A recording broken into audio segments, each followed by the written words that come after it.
Meus irmãos, vamos abrir a palavra do nosso Deus em dois textos. O primeiro deles, 2 Tessalonicenses 3, versos 1 e 2. 2 Tessalonicenses 3, versos 1 e 2. E também em Hebreus capítulo 11.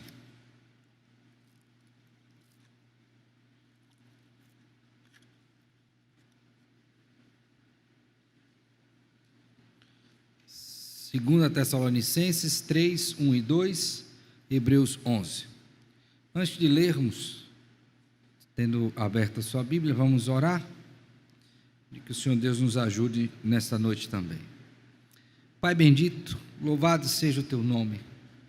Te agradecemos porque temos a tua palavra e cremos também no teu Santo Espírito que habita em nós. Agora rogamos ao Deus que em Cristo Jesus o Senhor nos dê a graça de sermos iluminados, possamos compreender esta doutrina importante que veremos nessa noite, e a nossa vida se conforme ao santo padrão da tua palavra. Ajuda-me, ó Deus, neste trabalho, para que também nisto honre ao Senhor. Assim oramos em Cristo, com gratidão e perdão dos nossos pecados. Amém, amém. Então o primeiro texto é 2 Tessalonicenses 3, 1 e 2, diz assim: Finalmente, irmãos, orai por nós, para que a palavra do Senhor se propague e seja glorificada, como também está acontecendo entre vós, e para que sejamos livres dos homens perversos e maus, porque a fé não é de todos. Agora vamos para Hebreus, capítulo 11. Eu vou ler com os irmãos os versos de número 39 e 40. E diz assim: Ora, todos estes obtiveram bom testemunho por sua fé, não obstante, contudo, não obtiveram, contudo, a concretização da promessa, por haver Deus provido coisa superior a nosso respeito, para que eles, sem nós, não fossem aperfeiçoados. Amém. Meus irmãos, eu quero introduzir o estudo dessa noite utilizando esses dois textos, porque eles têm em comum um assunto, um tema, que é a questão da fé.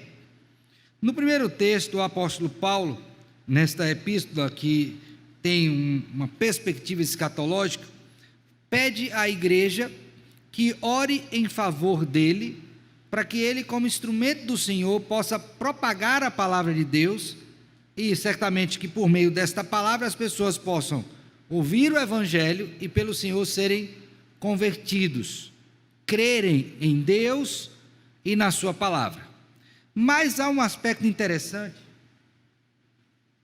que é o seguinte: quando o apóstolo Paulo faz esta petição, em seu favor, para que ele possa anunciar o Evangelho, ele destaca que aquela igreja, ela recebeu a palavra de Deus e creu.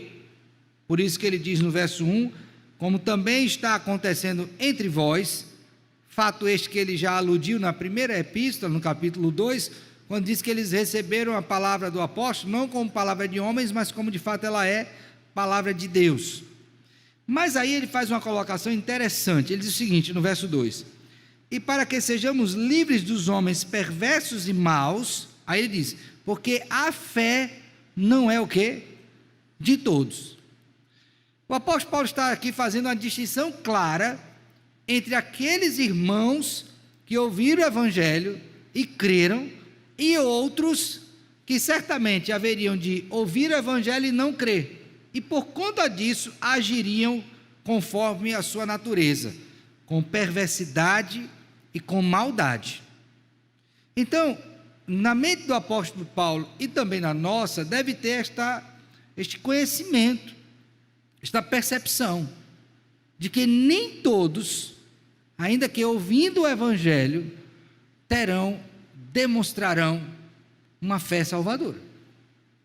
Veja bem que eu não estou dizendo que a pessoa não tenha fé, eu estou me referindo à fé salvadora, a verdadeira fé, a fé salvífica, A fé onde nós cremos que Deus não somente é criador, mas é galardoador daqueles que o buscam.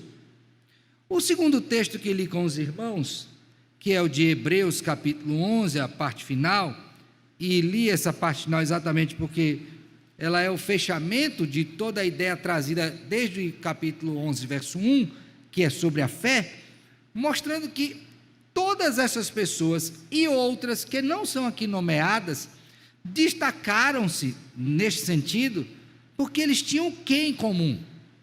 Fé. Veja comigo o verso 39.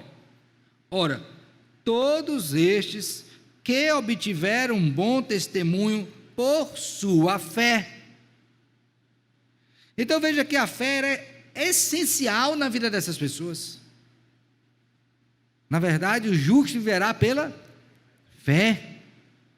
Isso já foi dito acerca de Abraão, foi repetido pelo profeta Abacuque, foi novamente falado pelo apóstolo Paulo, está aqui evidenciado na vida desses crentes aqui do Antigo Testamento.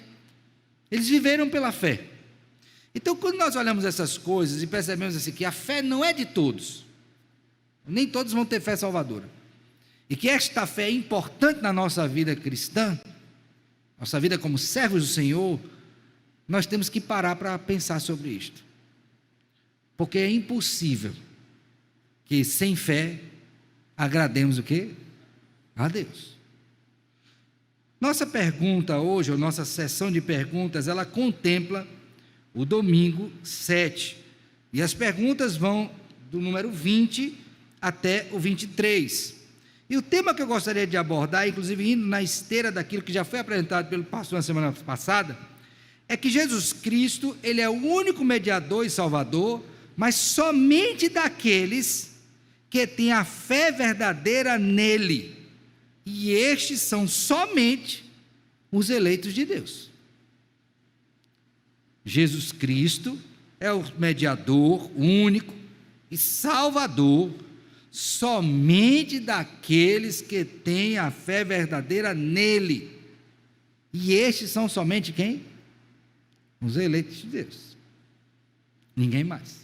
Como é então que aqueles pensadores da época, Gaspar Olevianos e Zacarias os Sinos, pensaram em comunicar este aspecto tão importante para a vida dos crentes naquela época, que certamente é importante para nós hoje, essa questão da fé? Porque vimos nas aulas passadas a nossa comum condição decaída, a nossa incapacidade de salvar a nós mesmos, e a provisão de Deus em Cristo Jesus, de enviar o seu Filho, para que ele morresse por nós, exercendo então esse papel não somente de nosso Salvador, mas também de nosso mediador. Então essas verdades estão postas, mas a pergunta é, como é que eu me aproprio disto? Como é que isso chega até a minha pessoa? Como é que aquela verdade que está posta ali adiante de mim, passa a ser minha verdade, habitar no meu coração, modelar o meu pensamento, transformar a minha vida? E isso se dá pela fé. Pela fé. Por isso, irmãos, que a primeira pergunta que nós temos é a seguinte: todos os homens, então, tornam-se salvos por Cristo, assim como pereceram em Adão? Diante do que a gente tem visto, será que a salvação ela é universal? Não, porque acabamos de ver em 2 Tessalonicenses 3 que a fé não é de todos. O mesmo apóstolo que disse isso olhou para a realidade dos seus compatriotas e disse o seguinte: olha, eu desejaria ser anátema, separado de Cristo por causa dos meus irmãos, mas eles não creram. Então, será que todos os homens podem se tornar salvos por Cristo, assim como são todos pecadores? Então todos os pecadores serão salvos? Não. Por quê? Porque a fé não é de todos. Aí a resposta a esta pergunta é a seguinte: não, não podem.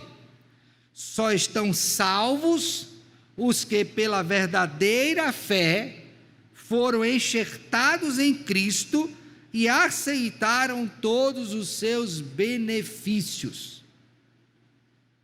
Então, qual foi o meio que Deus usou para nos enxertar?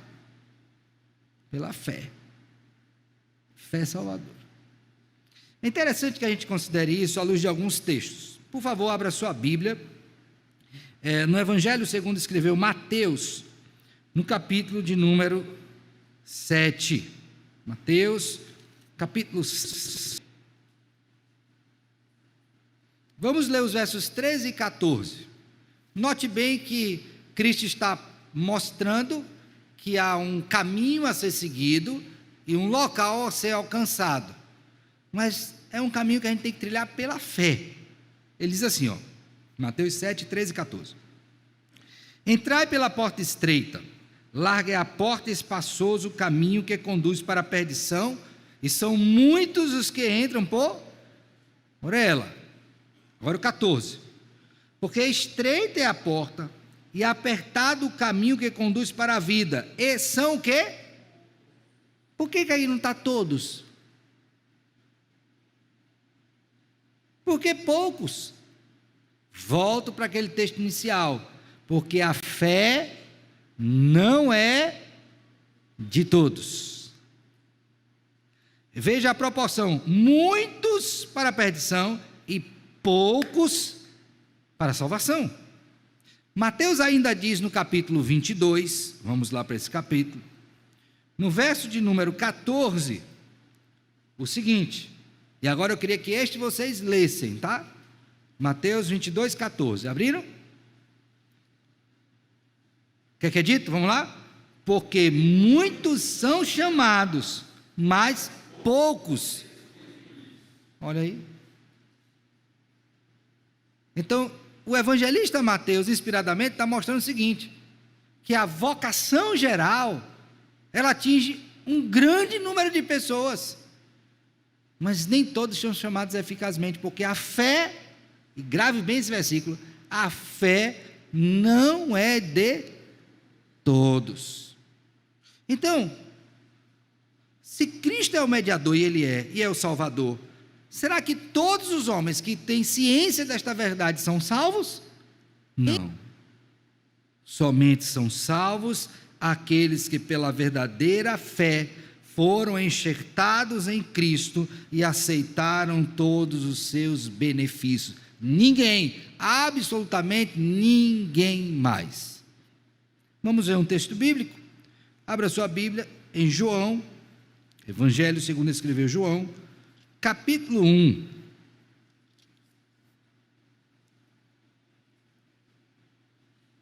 Verso de número 12. Vocês vão ler o 12, eu vou ler o 11. Ok? Então vamos lá. Veio para o que era seu, e os seus não o... Agora vocês. Mas...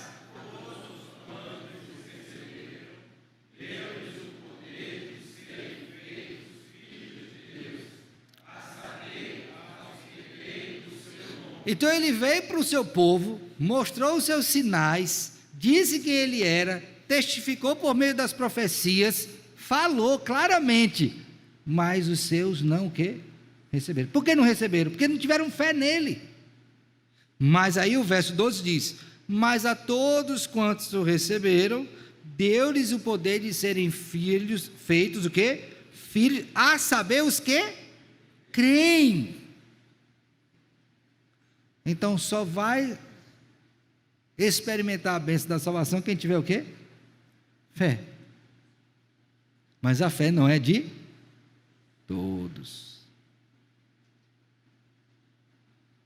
Eu fiquei preparando essa mensagem hoje à tarde, e eu fiquei pensando, meu Deus, que assunto indigesto, não é?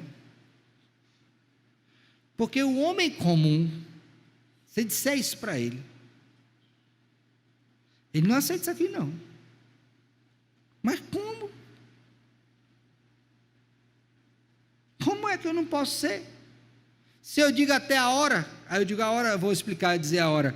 Não tem aquele povo que diz assim, não, eu não vou me converter agora não, eu vou esperar passar um tempinho, eu preciso conhecer algumas coisas. Aí depois lá na frente, eu me converto. Meu filho, tu acha que tem domínio sobre isso mesmo? Tem não. Não é por seu querer. É por Deus operar a sua graça e conceder graciosamente a fé. Porque a fé salvadora é um dom gracioso de Deus. Não é para todos. Então, João, o evangelista, aprofunda essa perspectiva e diz alguma coisa a mais. Por favor, vamos agora para o capítulo 3. Vocês lembram que nesse capítulo 3 tem aquele encontro marcante, não é? Do Senhor Jesus com Nicodemos, o mestre da lei, né? Lembram, né? E aí ele faz uma pergunta, como é que ele poderia herdar a vida eterna? E aí Cristo responde para ele, que se ele não nascer de novo, ele não tem condição de herdar a vida eterna. Mas como é que eu posso nascer sendo velho? Ele disse, tu és mestre de Israel, não sabe dessas coisas? Aí quem é nascido do Espírito é Espírito, quem é nascido da carne é carne, e o vento sopra onde quer. Ele vai falar da soberania de Deus na regeneração de pecadores. Mas aí quando chega no verso 16, que é um verso também clássico, né? Ele diz assim, ó, porque Deus amou ao mundo de tal maneira, que deu o seu Filho unigênito, para que todo aquele que nele o quê? Crê, não pereça. Qual é a condição para não perecer? Segundo o texto, é crer. Crer em quem? Em Cristo, não é crer em qualquer coisa, tá? É crer em Cristo conforme a Escritura. Pois bem, e quem não crê? Vamos ler o resto, por favor. Porquanto Deus enviou o seu Filho ao mundo, não para que julgasse o mundo, mas para que o mundo fosse salvo por ele. Quem nele crê, não é julgado. O que não crê, já está julgado, porquanto não crê no nome do unigênito Filho de Deus.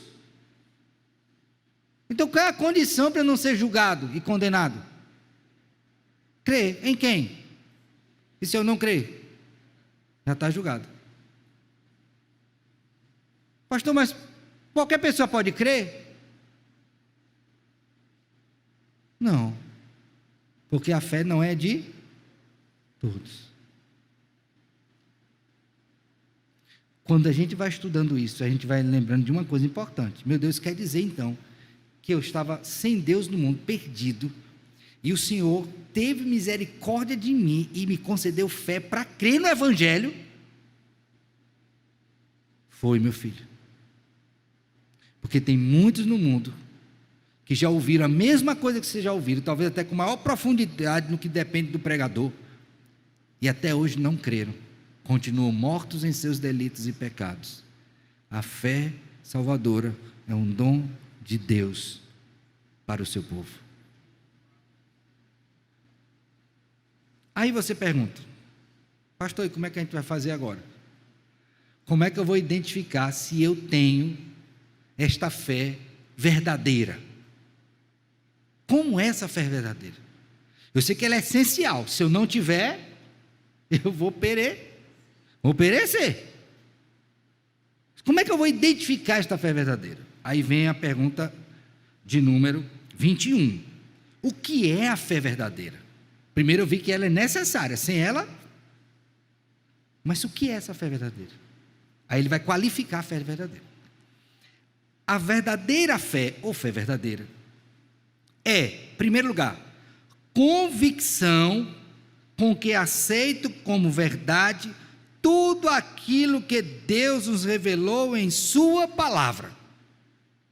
Então vamos parar para pensar um pouquinho aqui, porque isso aqui é muito importante. Pastor, como é que eu identifico a fé verdadeira? Eu vou fazer no sentido negativo. Se você não crê em qualquer parte dessa palavra, você tem que duvidar da sua fé, porque a fé verdadeira crê em tudo que Deus revelou na sua palavra. Pastor, mas assim, eu acredito, eu gosto muito das cartas de Paulo, a pessoa diria, né? Nas cartas de Paulo eu acredito, assim, mas Mas quando entra naquele relato da criação, o pastor aprendeu as coisas tão diferentes, não sei, aquele negócio ali. Olha, pastor, tem uns milagres assim, que tem umas histórias que contam que os milagres não foi bem assim que aconteceu, né? Não multiplicou bem o pão não, é porque tinha muita gente ali com padaria perto.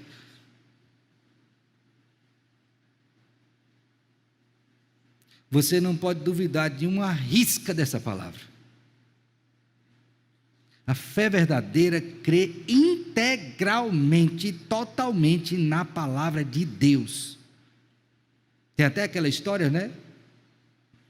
Quando a gente falou aqui no livro de Jonas, que o menino disse, na escola, interpelado pela professora, né? Disse: meu filho, você ainda acredita nessa história de que a baleia engoliu o profeta? Ele disse: pastor, professora, não era baleia não, era um grande peixe. Mas se a Bíblia tivesse contado que ele engoliu o grande peixe, eu também acreditava. Então não importa o que ela diga, ela é a verdade. É a verdade.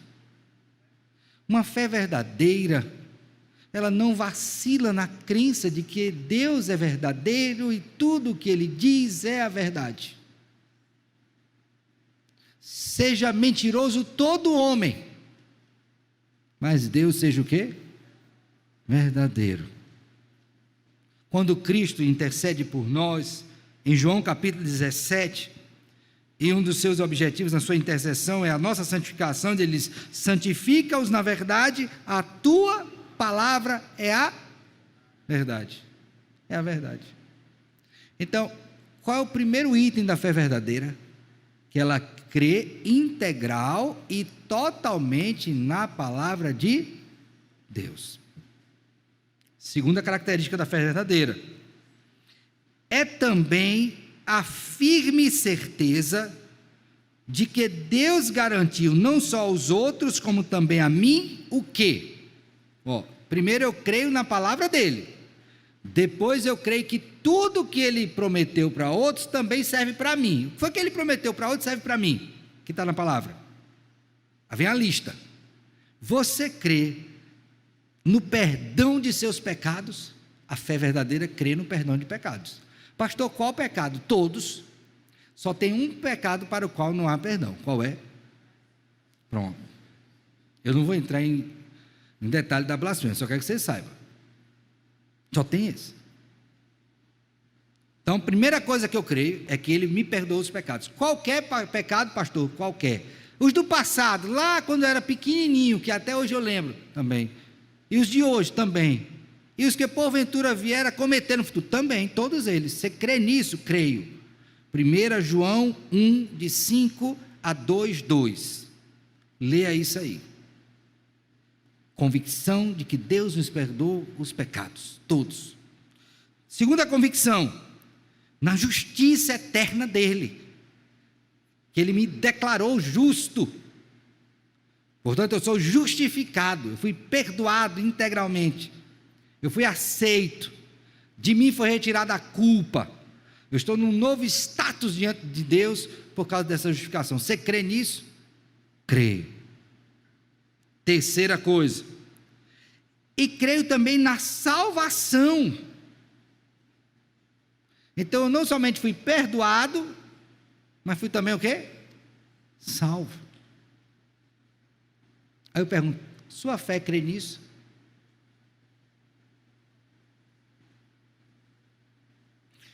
Quando o homem caiu em Adão, dois problemas surgiram. Primeiro, uma dívida infinita, porque foi diante de Deus, e a incapacidade de pagá-la. Sua fé contempla em Cristo, que Cristo pagou a dívida e conquistou o prêmio para você, que é a vida eterna? Tem que contemplar. Senão, meu filho, você está perdido. Então, a fé que Deus me deu, ela me faz compreender e aceitar que eu vou usar essa expressão, tá? Esse pacote de bênçãos espirituais é para mim, também para mim. Então você é abençoado. Agora as pessoas às vezes chamam: ei, abençoado. Pois olha, quando alguém lhe chamar assim, não se constranja não, porque você é mesmo. Você foi abençoado, você recebeu fé, para que na palavra dele, você recebeu as promessas em Cristo que lhe atingiram, e você crê nelas para você ser abençoado. Aí você duvida disso? Por favor, abra sua Bíblia aí, em Efésios capítulo 1, verso de número 3. Vamos ver se a gente é abençoado? Efésios 1, 3.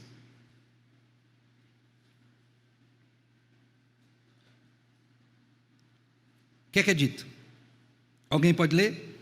Bendito Pai de nosso, que nos tem o quê? Pronto. Toda sorte de bênção. Você recebeu um pacote de bênção. Está dado em Cristo.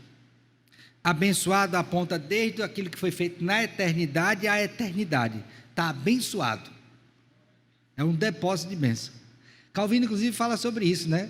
E quando a gente vai orar, a gente tem que entender que Deus já tem em Cristo para nós um depósito de bênção, que a gente só tem que chegar lá e pedir com fé, para que seja nos disposto às bênçãos que Ele já tem para nós. Que maravilha! Não é bom isso? Anima a alma, não é não? Você viver sabendo que você tem um depósito de bênção. Hoje eu estava numa situação, aí de manhã cedo e tal, eu disse, Deus, como é que eu vou resolver isso? Aí fui orar. Foi o que Deus vai dizer, né? E Ele disse mesmo. Mostrou uma solução que eu não tinha visto. Eu digo, rapaz, uma coisa simples, mas era importante. Pacote de bênção, um pacote de bênção. Todos nós temos em Cristo um pacote de bênção. Agora tem um detalhe. Como é que eu me aproprio destas coisas, segundo o texto que temos aprendido? Pela fé. Sem fé é impossível. Ele diz assim, Tiago, se alguém tem falta de sabedoria, peça a Deus, mas peça com... Por quê?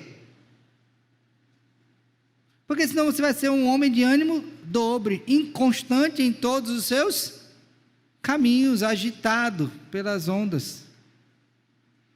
Fé em Deus e sua palavra e nas bênçãos que temos em Cristo.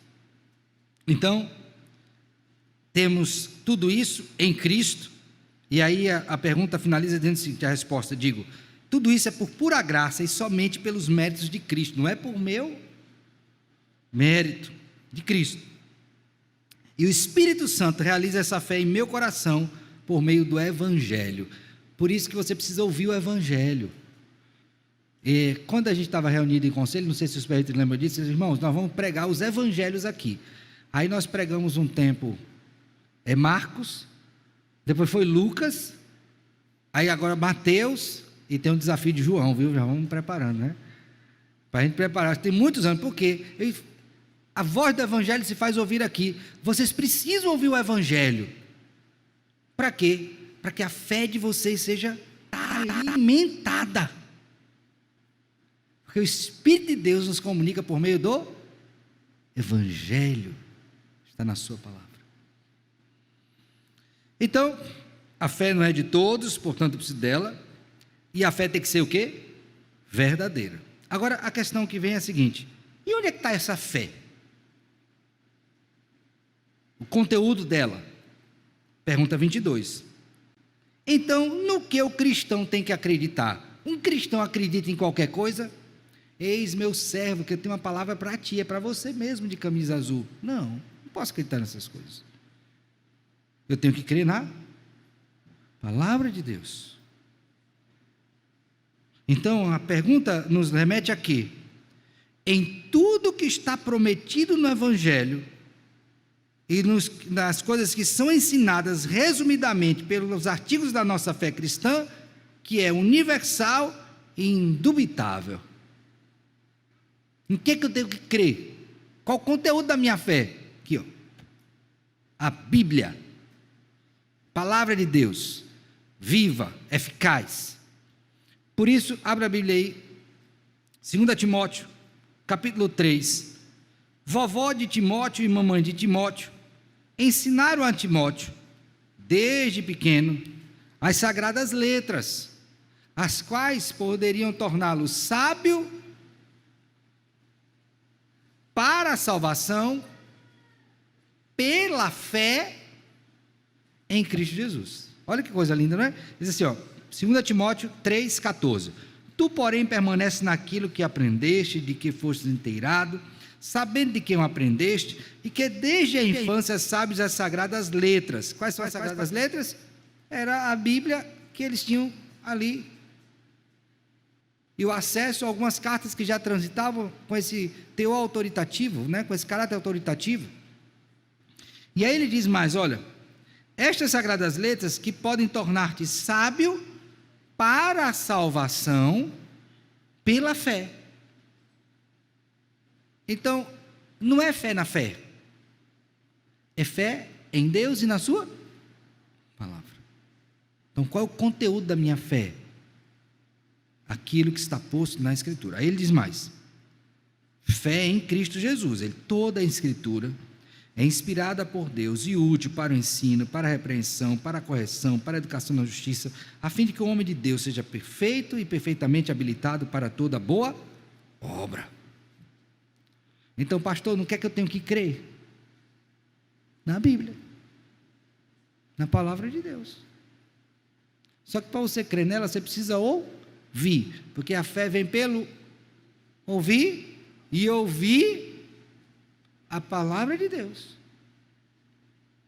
Então, onde que essas coisas estão baseadas? Na Bíblia. Por isso, irmãos, que nós não podemos nos apartar da palavra de Deus. Bem-aventurado é o homem que não se detém no caminho dos pecadores, nem se assenta. Antes o seu prazer está na lei do Senhor, e na sua lei ele medita de dia e de noite. Pastor, eu quero aumentar minha fé, porque eu sei que, vejo, né, que eu sou um homem de pouca fé, uma mulher de pouca fé. O que é que eu tenho que fazer?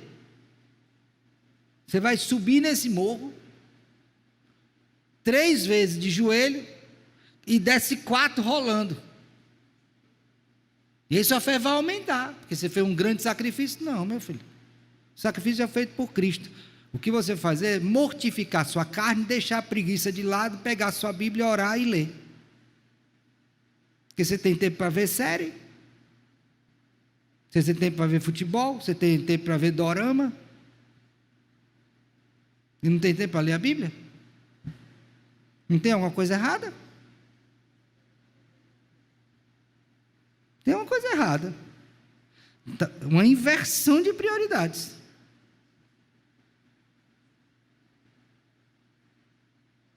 Sua fé será fortalecida na medida em que você ler a Bíblia, meditar na Escritura, orar, usar dos meios de graça dados pelo Senhor, para que você cresça espiritualmente. Porque é impossível você crescer, irmão, segundo o que Deus nos tem revelado na Escritura, a parte do conhecimento da palavra de Deus. Não é uma mágica, meu filho. É trabalho árduo. Não é à toa que o apóstolo Paulo usa um termo que é exercita-te pessoalmente na piedade. Falei isso numa aula que dei. A palavra exercitar ali é a palavra que dá origem para nós a ginásio. O ginásio, no período grego, era o local onde as pessoas iam para lá para treinar os seus esportes. Corrida, levantamento de peso, luta, que eram os esportes da época. Mas no ginásio, o atleta fica sentadinho ou ele fica treinando? Treina muito ou pouco? Ele chega à exaustão? Muitas vezes. Mas aí na vida cristã você não quer treinar, você não quer ir para o ginásio. Eu pergunto, vai crescer? Não é mágica, meu filho. É graça de Deus sobre nós, acima de tudo, e responsabilidade humana aplicada na vida de busca na palavra do Senhor pelo crescimento da nossa fé. Esses artigos estão expressos em muitos documentos, e o documento que é trazido aqui no catecismo é o credo, que nós vamos começar a estudar a partir da próxima semana, né? Nós vamos entrar no credo, que são os artigos de fé que nós cremos. Mas nós, presbiterianos do Brasil, temos outros documentos que também expressam a hermenêutica da nossa fé, não é? À luz da Escritura, que são a confissão de fé e os seus catecismos. Agora nós vamos entrar no credo, que é universal, digamos assim, né? Mas nós temos os nossos também. Mas o que está posto aqui é também o que todos nós cremos. Quero finalizar fazendo algumas considerações. Primeiro, reconheça a necessidade de ter fé salvadora. Você está aqui hoje, você acha que qualquer um pode crer? Não. Em Cristo não é assim não, meu filho. É a fé salvadora, é dom de Deus. Então, diga: Senhor, se eu não tenho essa fé ainda, me ajude. Me dê essa fé para que eu possa crer no Senhor conforme a Escritura. Se você já tem a fé salvadora e reconheceu, agradeça a Deus, porque a fé não é de todos, e dentre muitos, você foi agraciado. Já pensou nisso? O privilégio. Às vezes seu pai não foi, sua mãe não foi, seu irmão não foi, seu esposo não foi, seu filho não foi, mas você foi.